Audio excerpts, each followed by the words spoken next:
O que é o narcisismo segundo uma visão psicológica? Nada como uma boa questão para dar asa a uma boa reflexão. Eu tenho a impressão que no programa anterior ainda tivemos o prazer de ouvir uma ou outra atividade de vizinhos, a ventoinha do computador, essas coisas todas, enfim. Vamos ver se hoje isto sai limpo, como se estivéssemos assim num estúdio de alto orçamento e por aí fora. Pigarrear um bocadinho, dá sempre aquele ar de que quem fala é um entendido, não é? A voz tem oscilado aqui entre comprimentos de ondas estranhos e frequências ainda mais bizarras, faz parte, muito bem, vamos ao que interessa. Assim, para tentar perceber o que é o narcisismo, olhando o que nos dizem as ciências psicológicas, vamos tentar seguir aqui uma ordem, está bem? Primeiro vamos tentar esclarecer o que é isso de uma visão psicológica do problema do narcisismo. Segundo, vamos tentar distinguir entre traço e perturbação de personalidade. Terceiro, vamos tentar ver as principais características do traço narcisista. Quarto, observar os tipos ou padrões de narcisismo. Quinto, passar um breve olhar sobre a tríade ou tétrada obscura. Há também quem lhe chama personalidade obscura ou sombria.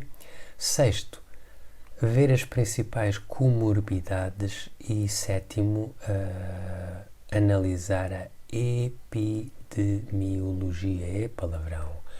Muita coisa de uma só vez. Vamos ver. Se calhar é mais olhos que barriga. Vamos ver no que aqui está. Então, primeiríssimo ponto. O que é isto da visão psicológica do narcisismo? Bem, começando então pelo enquadramento geral, não é? Ver o fenómeno do narcisismo segundo uma visão psicológica significa enveredar por uma abordagem à luz dos critérios da psicologia, da psiquiatria, das neurociências, portanto, da ciência baseada na evidência, da ciência experimental. E também tendo como base teorias da personalidade, da psicopatologia e do desenvolvimento. Portanto, vai ser através deste enquadramento que se vai desenvolver todo o programa de hoje. À imagem do que tem sido feito nos programas anteriores, não é? Convém clarificar aqui uma coisa, e isto não vai ser uma análise extensiva, porque a ideia é isto ser para o público geral. E mesmo assim já é um desafio, não é? Não andar aqui com palavrões de um lado para o outro e tecnicismos. Ou seja, isto é um aperitivozinho, certo? Que é para depois o pessoal poder ir para o café, falar de narcisismo com mais propriedade, que é para até fazer um brilharete. Só não se ponham a distribuir diagnósticos pela vossa saúde. Isso é lá com os psicólogos, psiquiatras, e mesmo assim é preciso cuidadinho, está bem? Em relação ao enquadramento, acho que não há mais nada a dizer. Vamos então ao segundo grande ponto, distinção entre traço e perturbação de personalidade. Bem, comecemos por ver em detalhe o traço. O que é o traço? Um traço de personalidade pode ser definido como uma característica estável ou um conjunto de características estáveis que levam os indivíduos a comportarem-se, vamos ver, de maneiras específicas, em situações diferentes.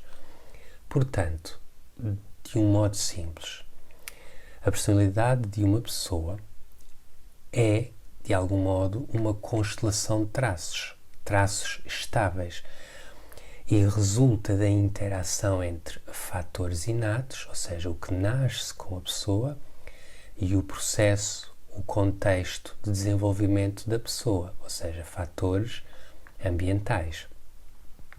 Há muitas abordagens à personalidade. Há o modo como se forma, às suas características. Há inúmeros instrumentos de medição, não é, que dizem as más línguas ou os espíritos mais esclarecidos que nem sempre são os melhores, sobretudo no caso do narcisismo. Há N teorias de N investigadores, Freud, Jung, Maslow, Erikson, Frankl, muitos mais, mas estes são nomes normalmente conhecidos do público. Há N orientações, teorias cognitivas da personalidade, teorias de aprendizagem, teorias psicodinâmicas, humanistas, existenciais, biológico-evolucionistas, disposicionais, etc. Uma dessas abordagens, não é, ao estudo da personalidade, neste caso no campo da psicologia cognitiva, muito conhecida, popularizada, é o modelo dos 5 fatores. Tornou-se bastante popular. Este modelo começou com Ernest Tubbs e Raymond Crystal, ali na década de 60 do século passado, e avançou com outro investigador, Diekman, nos anos 90, e popularizou-se com um nome que normalmente também é conhecido do público, que é Goldberg.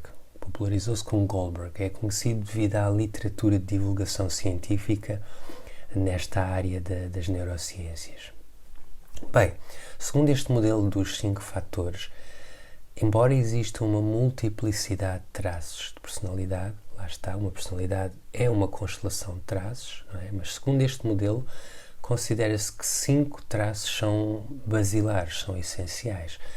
Esses traços são, muita atenção, a extroversão, a agradabilidade, a abertura, conscienciosidade e o neuroticismo.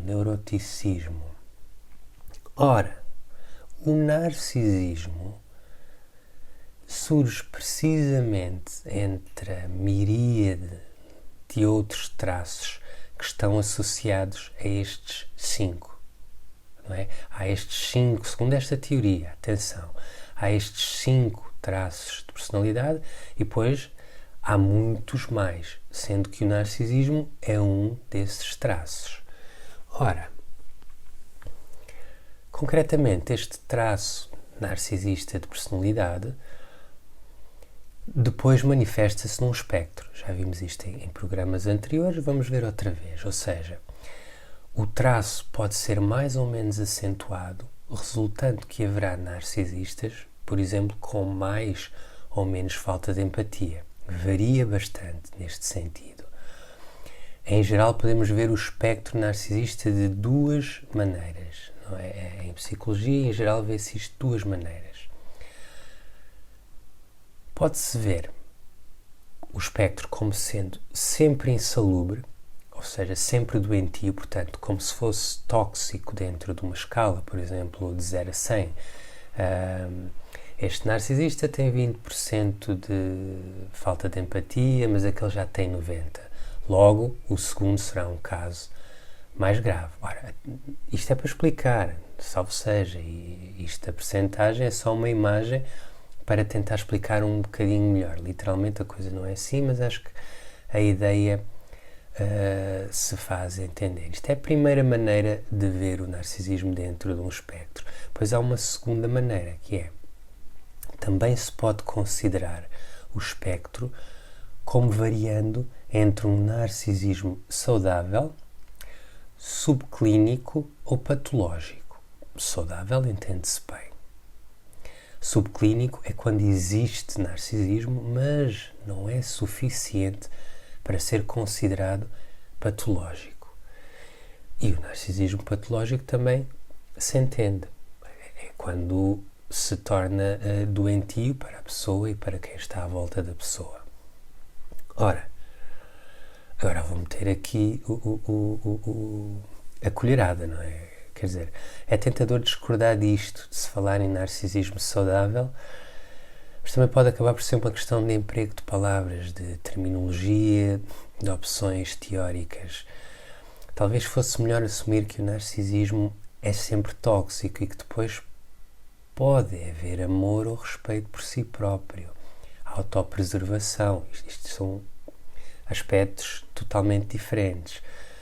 De um modo ou do outro, há quem diga que o narcisismo é saudável na infância, justificado na adolescência, já que estamos em períodos de uma formação do ego, da identidade, e que se torna disfuncional na fase adulta. Voltando a dizer, metendo a colherada, diria que esta última linha de interpretação talvez seja a mais aceitável. Prosseguindo, e para prosseguir vem agora um esclarecimento importante. O narcisismo é um traço, mas não é uma perturbação ou a perturbação. Isto pode parecer um bocado confuso, mas já se vai tentar perceber. Ou seja,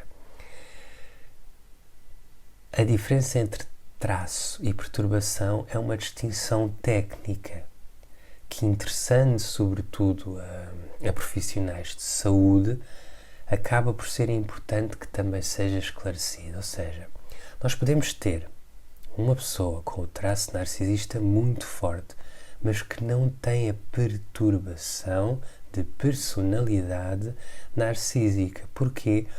Porque não recebeu essa etiqueta entre aspas, num contexto clínico, certo? Isto leva à pergunta, então o que é a perturbação ou transtorno de personalidade narcísica? É exatamente o que se disse atrás, é um diagnóstico. Vem no DSM-5, que é um guia técnico, usado por profissionais de saúde habilitados e treinados, e é um diagnóstico que só se dá a uma pessoa que surja, novamente a pigarrear, uma pessoa que surja com queixas perante um psicólogo, um psiquiatra ou outro profissional de saúde que possa usar o DSM. Ou seja, a pessoa tem de aparecer num consultório ou num ambiente formal equivalente e apresentar uma série de queixas resultantes da ação do traço narcisista. Que tipo de queixas? A sentir-se afetada, angustiada, tem de haver aflição, tem de reportar uma série de dificuldades, ou seja, podem ser problemas na vida profissional, que é o mais comum, ou na vida emocional, quebras relacionais, conflitos, depressão, abuso de substâncias.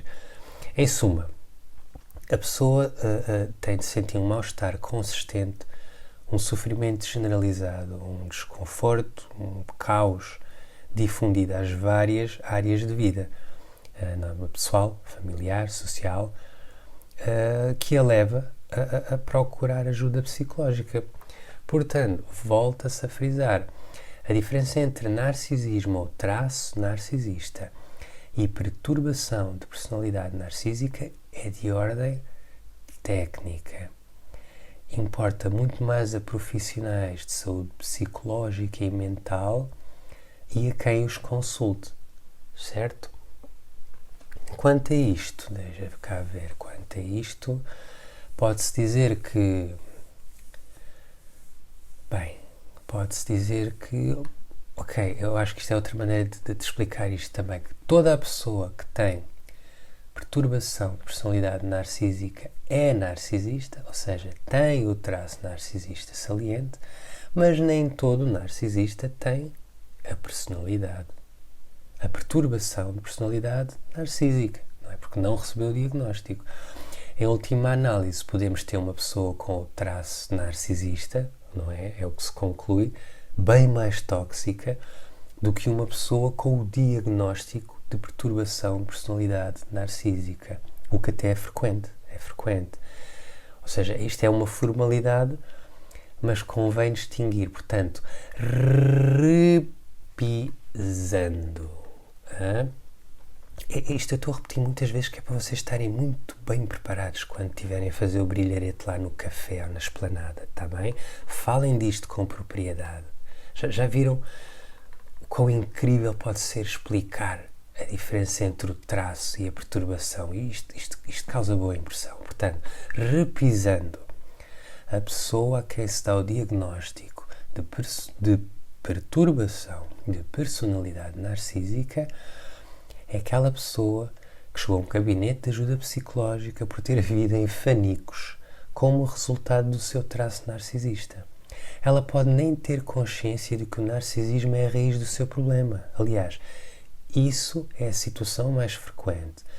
Mas pelas consequências, vamos dizer, visíveis, que o narcisismo lhe inflige, é quase sempre comorbidades, depressão, consumo de substâncias, bipolaridade, etc.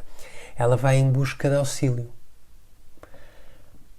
A pessoa que tem o traço narcisista altamente vincado, que não se sinta lesada, não é? Se isto não lhe causar problemas ou até lhe trouxer benefícios ou reforço social,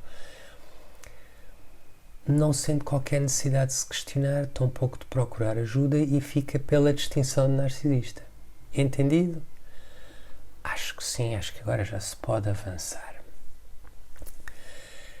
E isto leva a outro problema, não é? Isto é um grande problema, é que estas pessoas com estes padrões em geral não sentem dificuldades, não se sentem prejudicadas, não se sentem afetadas, não veem o narcisismo como um problema sequer. Isto é quase uma regra assim à beira dos 100%, acho que não estarei a ser cáustico, é quase total.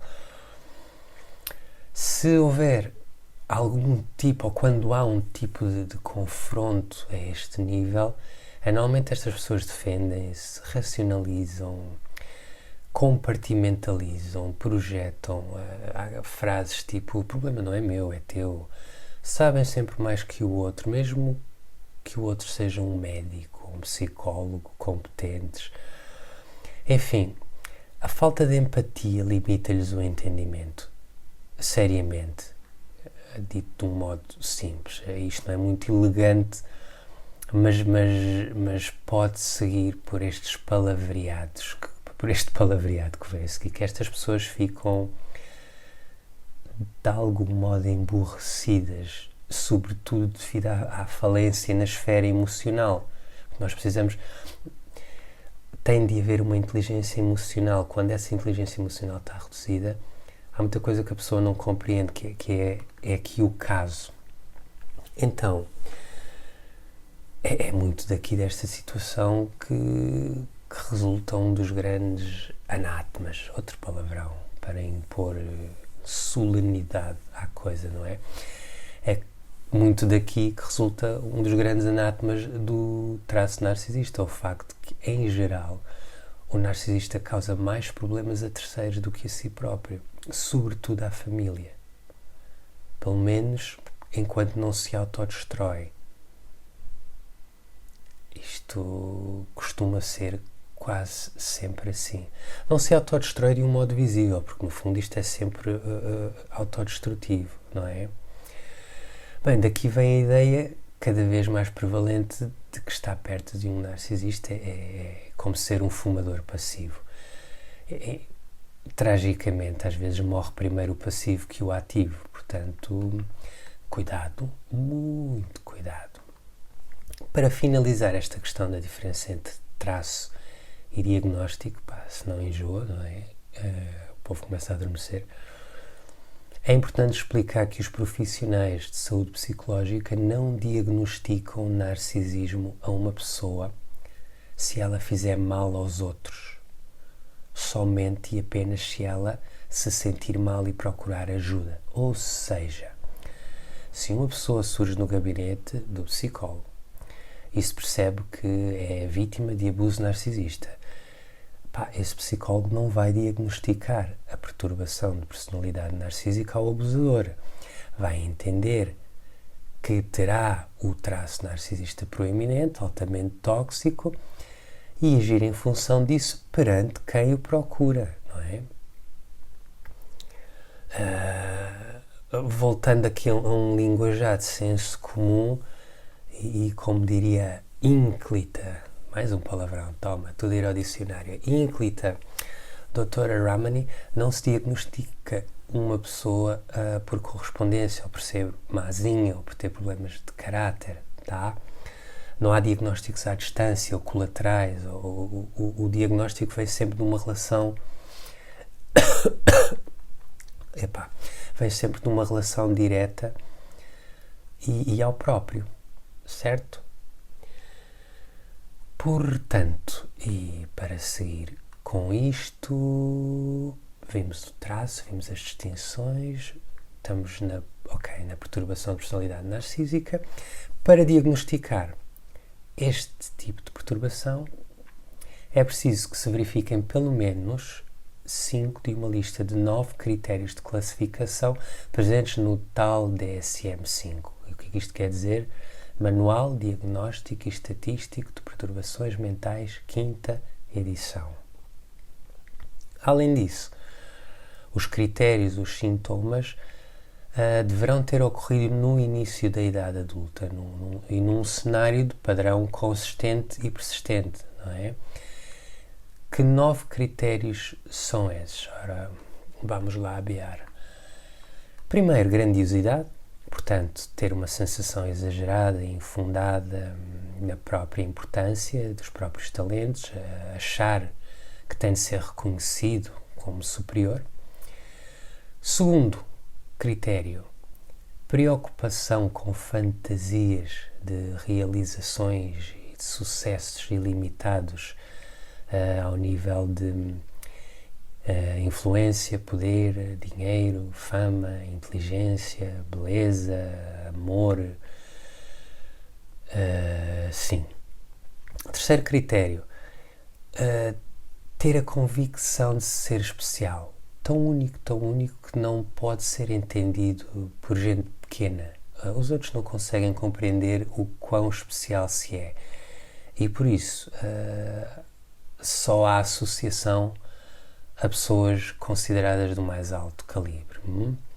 Quarto critério, necessidade de ser incondicionalmente admirado. E isto vem de uma autoestima baixíssima, em geral, frágil, não é? Procura-se o elogio nas conversas. Aliás, a procura de elogio é como pão para a boca.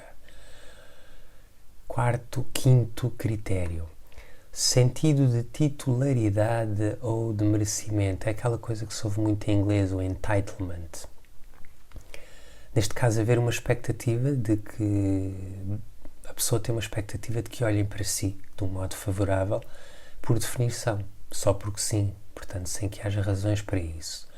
Sexto critério, exploração dos outros para alcançar objetivos próprios.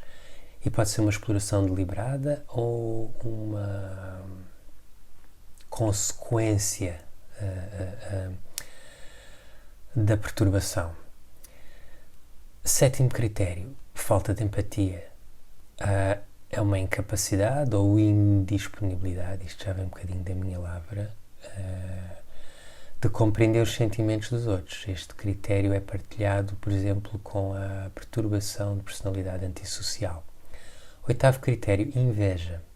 Ter inveja e acreditar ser-se vítima de inveja.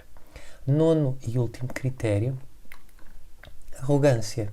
Ser condescendente com os outros, julgar ou classificar os outros como sendo inferiores.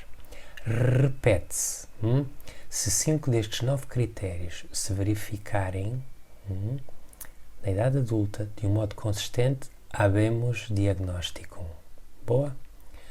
Depois, além destes critérios, há características, isto ainda dentro do tal manual diagnóstico, o DSM, além destes critérios, há características associadas à perturbação de personalidade narcísica. Ou seja, são características que podem ser mais ou menos subtis, que podem ou não ocorrer com os sintomas. E características são essas? Bem, Primeira, mentira patológica. Para o narcisista, a mentira é um instrumento, tá? Algo que lhe traz benefício não está associado à culpa, pelo contrário. Muitas vezes costuma sentir orgulho na eficácia, na sua capacidade de mentir. É um meio para atingir um fim, para parecer melhor ou fazer o choradinho, para tentar ganhar status. Vamos ver, tenho muitas ofertas de trabalho, sou o chefe, ando com 3 namoradas ao mesmo tempo, eu já fui para a cama com aquela celebridade. Tudo isto para causar caos. Normalmente a mentira vem para causar caos e disrupção, para criar situações que joguem a seu favor. Tipo, a tua mulher anda metida com o vizinho, tem cuidado, ou o teu pai vai-te deserdar para dar tudo à tua irmã, vê lá, não te ponhas a pau. Coisas deste tipo. Segundo, a ira em resposta à crítica. No narcisismo há geralmente uma sensibilidade elevadíssima à crítica. Muitas vezes há uma muralha impenetrável, não se lida com a crítica porque é vista como humilhação e por isso associada a um profundo sentimento de vergonha.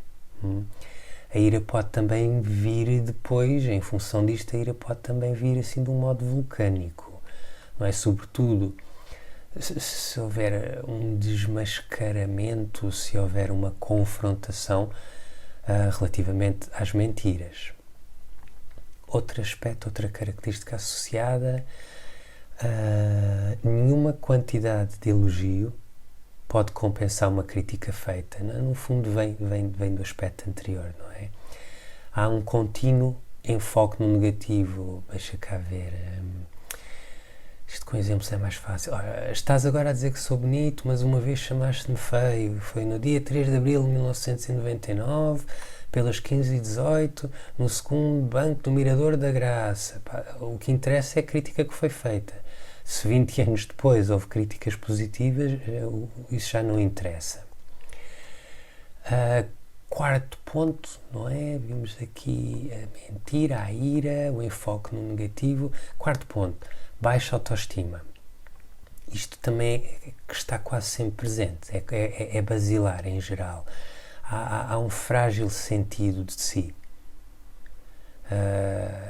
Neste sentido, os traços narcisistas cristalizam-se para compensar este sentimento de baixa autoestima, não é? Que aquilo vem, toda aquela grandiosidade vem para é como para pôr uma capa por volta de toda aquela massa mole e frágil que está ali dentro.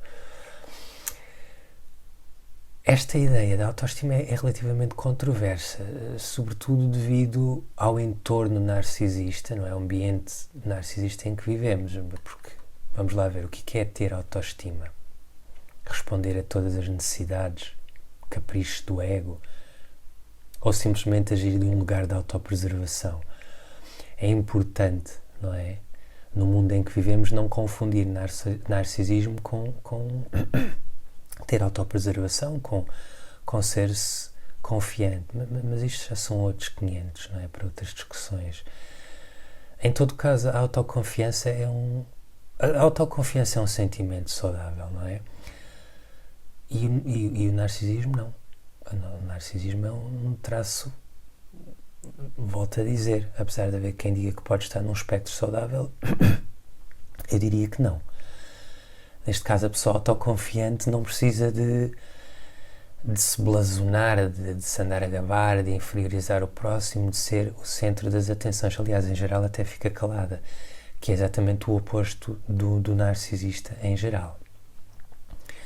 Ora, a comorbidade. Comorbidade também é uma característica associada. Há claros padrões a este nível, nós depois vamos falar disto no fim, não é? Mas normalmente consomem substâncias, normalmente têm perturbações também de humor, as pessoas que têm o traço narcisista muito proeminente, mas depois vamos ver no fim.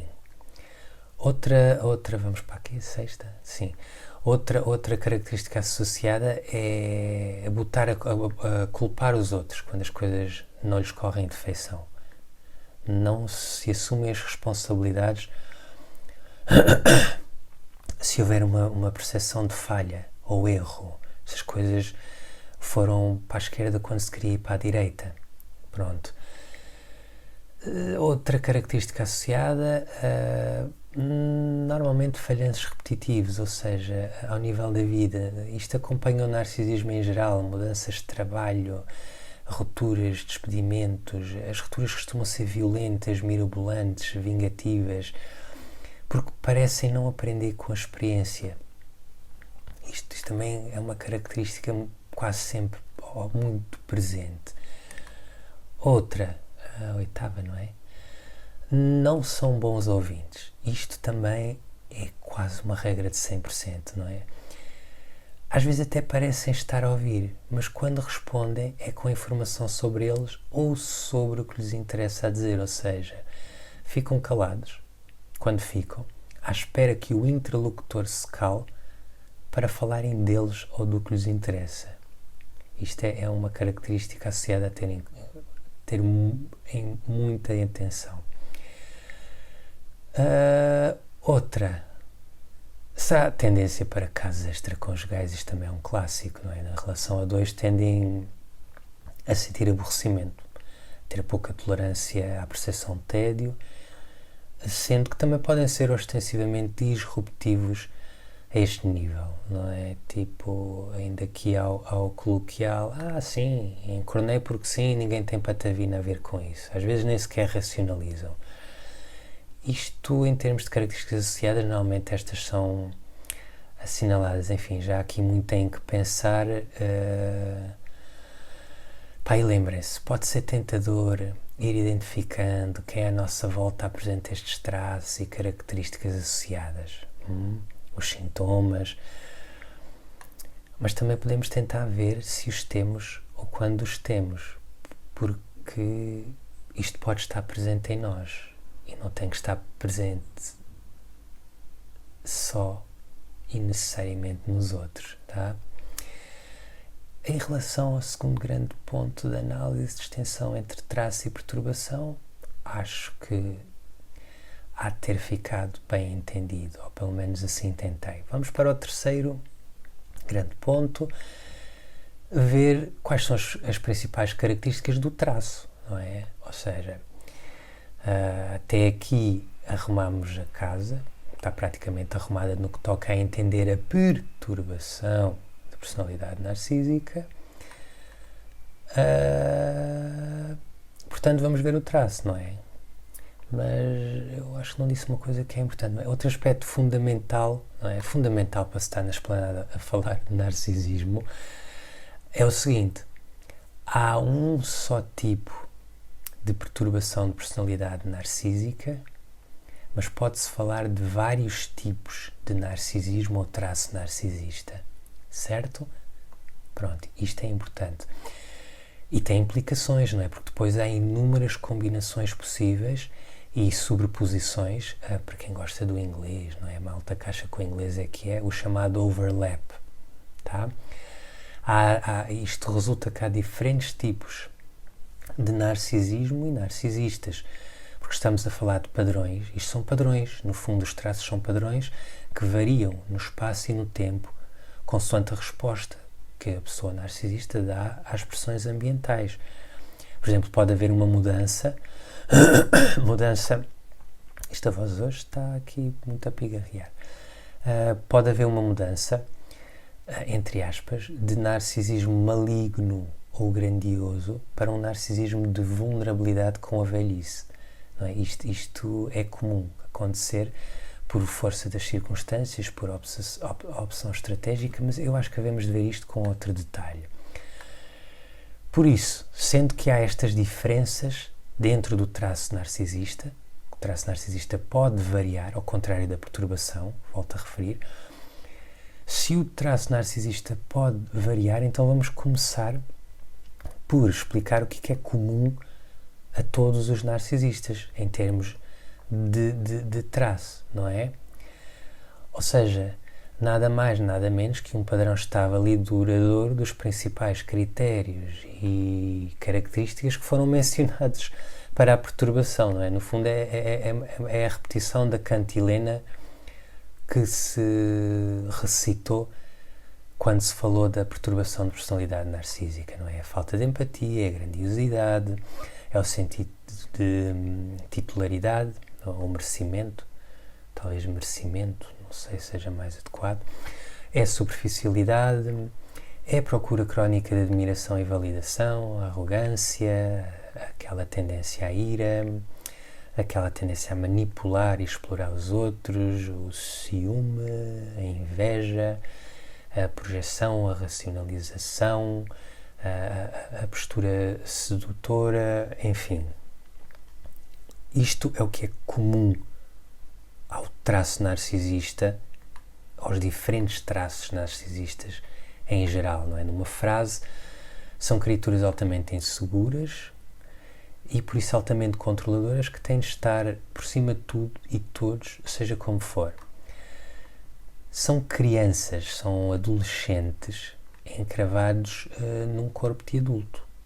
Isto é uma das melhores imagens que há. Ou seja, o narcisismo é um problema de subdesenvolvimento pessoal, não é?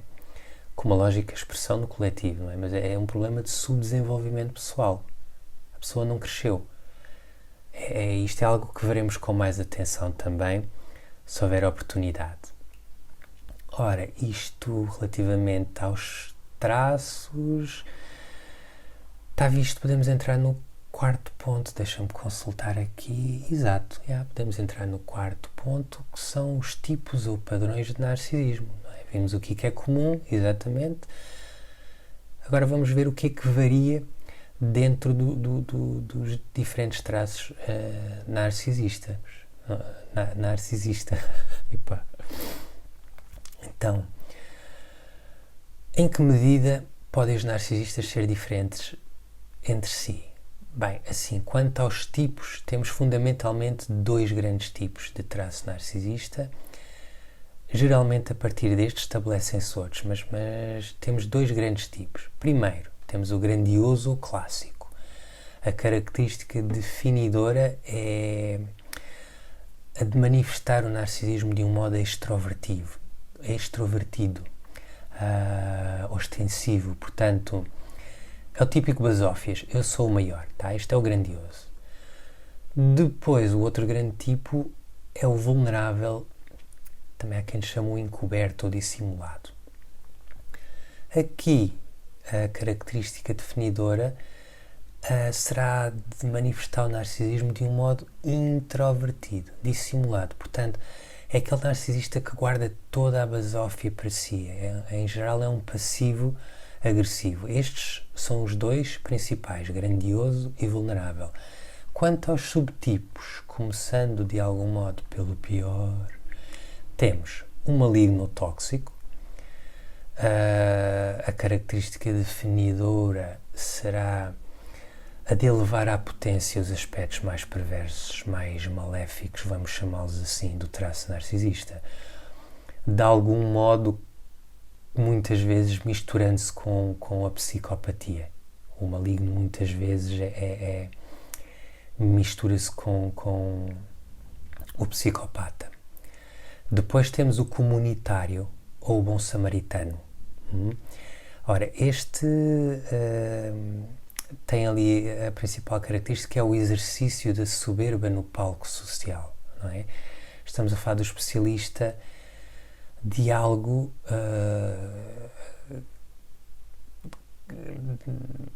é o especialista de uma coisa que se fala muito hoje, que é a sinalização da virtude, não é?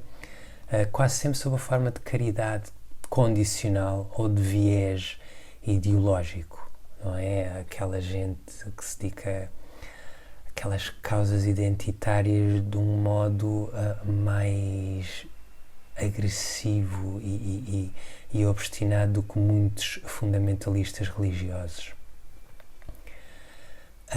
Maligno tóxico, comunitário bom samaritano, qual é que vem? Depois normalmente temos o benigno. Olha, este, como o nome indica, é a forma menos lesiva para o próprio e para terceiros. No fundo, corresponde há aquele narcisismo que se pode observar na adolescência, não é? Fala de si, é um fala barato, mas no fundo também não faz mal aos outros, sabemos é que não podemos contar com eles. Mas, bem, hoje em dia fala-se de muitos tipos, não é? Há artigos nesta área que, assim, parece que aquilo sai numa máquina de multiplicação. Fala-se em tipos de narcisismo negligente, cultural, geracional, os narcisistas conversacionais, isto é interessante, os híbridos, não é? Mas vamos ficar por estes que se mencionaram, não é? Sim, vamos ficar por aqui. Também não vamos adiantar mais, não é? Porque a ideia é ver estes diferentes tipos com mais detalhe noutro programa, se isto der. De momento basta elencá-los, não é? Que foi o que se fez. Talvez referi que o mais comum, por isso o mais emblemático, é o grandioso. Mas que no fundo muita coisa se mistura, não é? Lá está, há o tal overlap, a tal sobreposição. Estes tipos podem ir coexistindo, estes tipos de traço. Lembremos, isto são categorias formais, logo são artificiais. A sobreposição servem para designar, não são uma descrição da realidade em si. Portanto, o ideal é sempre ver isto em termos de padrões que variam no tempo e no espaço. Esta frase arrisca a tornar-se um mantra, mas há de ser repetido várias vezes. Depois também muito associado ao traço narcisista vem um aspecto que tem a ver com o nosso quinto ponto aqui, o quinto ponto da nossa análise, quinto grande ponto, que é a tríade, ou a tétrade obscura, ou a personalidade obscura, não é? Então, depois destes tipos e subtipos, temos os casos especiais, não é? Ou seja, os chamados tipos de personalidade obscura, que se identificam quando o traço narcisista coexiste com outros traços. De algum modo, também traços sombrios, tem que ser também traços sombrios, não é? Estamos a falar da tríade obscura e da tétrade obscura, não é? Isto está célebre no YouTube também e outras plataformas, pela designação inglesa, Dark Triad ou Dark Tetrad. Ou depois há outras designações em português também, os traços negros, o núcleo negro, a personalidade negra, a personalidade sombria, enfim, acho que se calhar há mais, mas olha, estes são os que me lembro agora. Portanto, este modelo de personalidade, porque isto é um modelo de personalidade, não é? A personalidade obscura, começou por ser 3 traços e mais tarde acrescentou-se um quarto, não é? O modelo de 3 traços inclui narcisismo, depois maquiavelismo e psicopatia.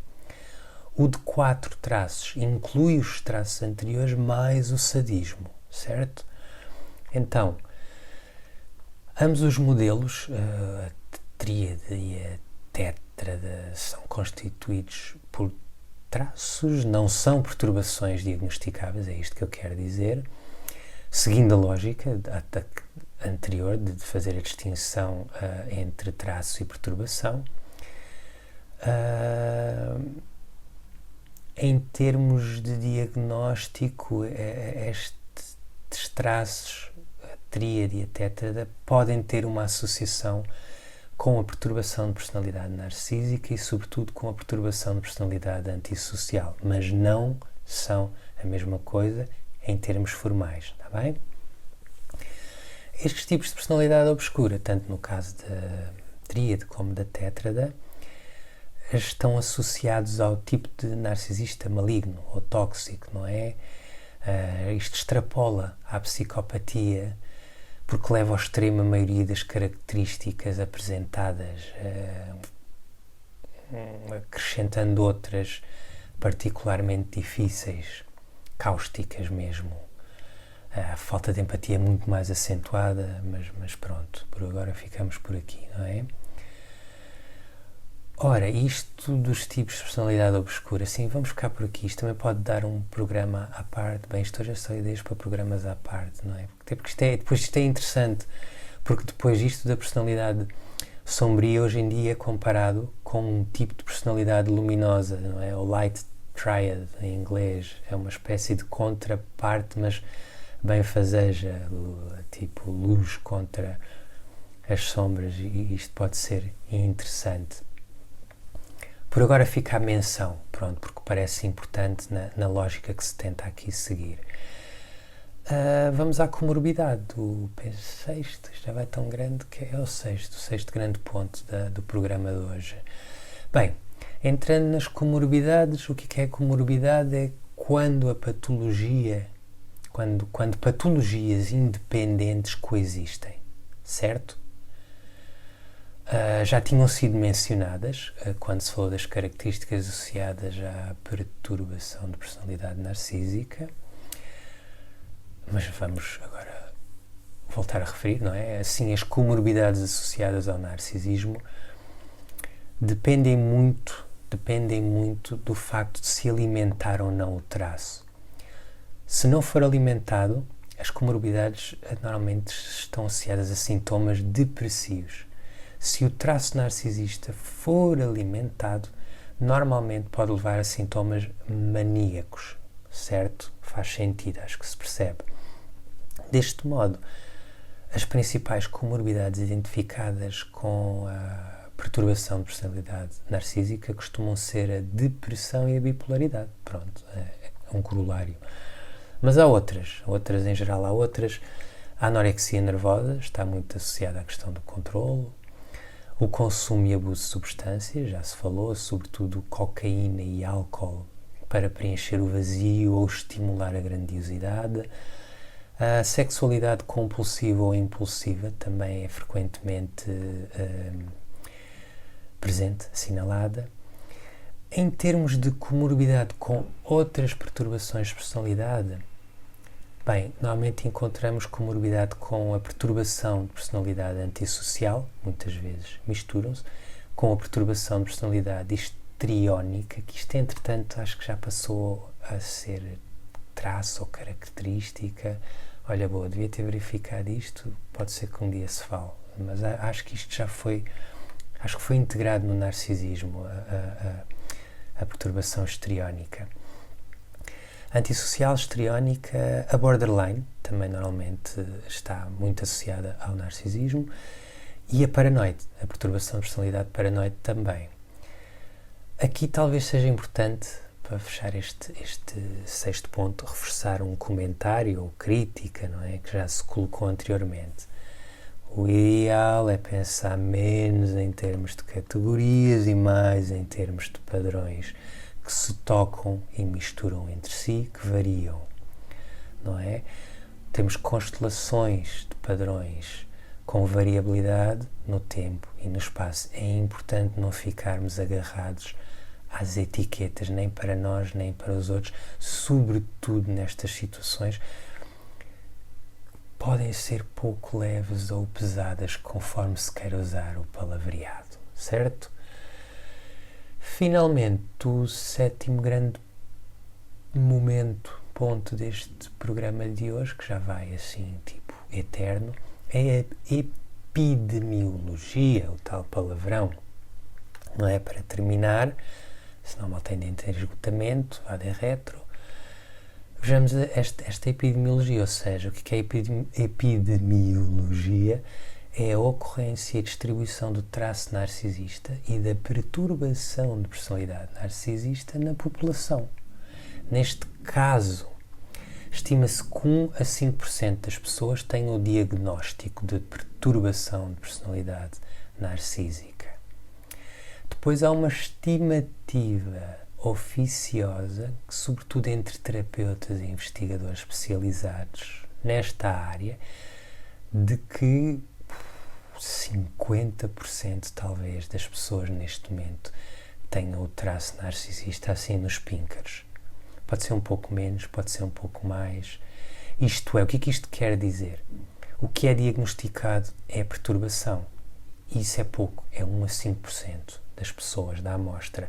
Mas estima-se que há muito mais narcisismo do que aquele que se considera oficialmente, por causa da distinção que eu fiz, que vos disse, entre perturbação e o traço, ou seja, o traço está muito presente, pode ser até de 50% ou mais de 50% na população. Mais em termos de epidemiologia, homens e mulheres, claro. Também se estima, não é, que haja mais narcisismo entre homens do que em mulheres, não é? Numa proporção de 80/20 a cada 100. E porquê? Bem, primeiro, será mesmo assim? Mas pronto, vá. Em princípio é mesmo assim. E por causa da socialização, não é? Tem a ver com o facto dos homens não poderem, entre aspas, assumir ou falar das suas emoções, ou foi assim durante muito tempo. A empatia, compaixão, vulnerabilidade não eram tão valorizadas entre rapazes no seu desenvolvimento. Pelo contrário, muitas vezes eram equiparadas a focos de fragilidade, não é? O homem tem sido educado mais em termos de objetivos a atingir, prover a família, ascender na carreira, etc.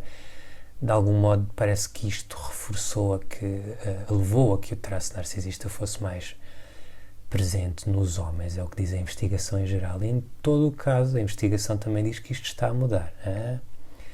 Ironias do destino ou não, havendo uma masculinização tóxica das mulheres, o que eu fui dizer, acabam por assumir comportamentos sociais apontados ao famigerado macho alfa. Isto também é algo que tem-se discutido assim um bocadinho em voz baixa, não é? Pois há muita propensão à ofensa, mas isto é também relativamente... é discutido. Isto é discutido e acredita-se que assim seja. Aqui vou dar mais uma opinião pessoal, não é? Que é anedótica, ou seja, não fiz nenhum estudo, mas que acho que é crível de ser partilhada, não é? É o quê? A possibilidade de que sempre tenha havido tanto narcisismo entre homens como em mulheres. A questão é que se calhar isso não se notou tanto, porque o narcisismo não era tão ostensivamente manifestado nas mulheres. Nos homens era muito mais ostensivo.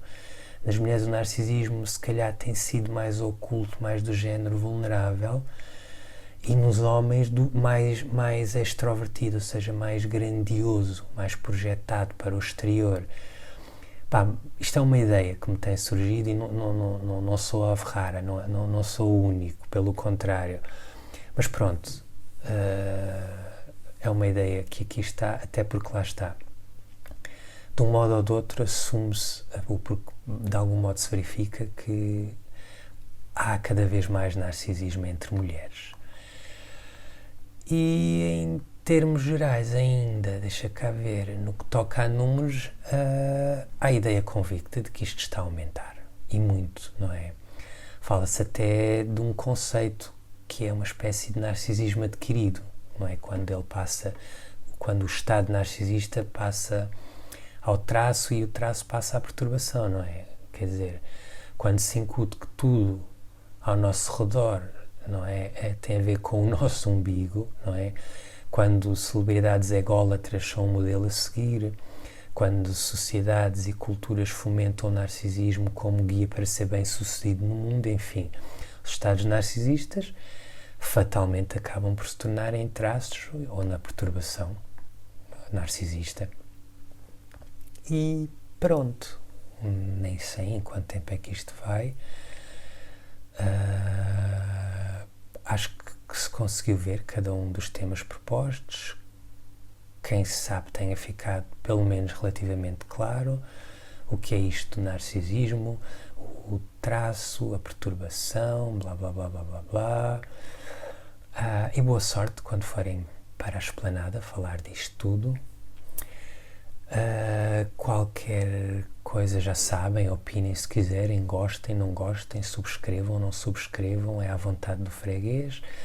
Falou-vos quem? Falou-vos Joel Machado, sempre com gosto. Um obrigado a toda a gente, até breve e bem-aja.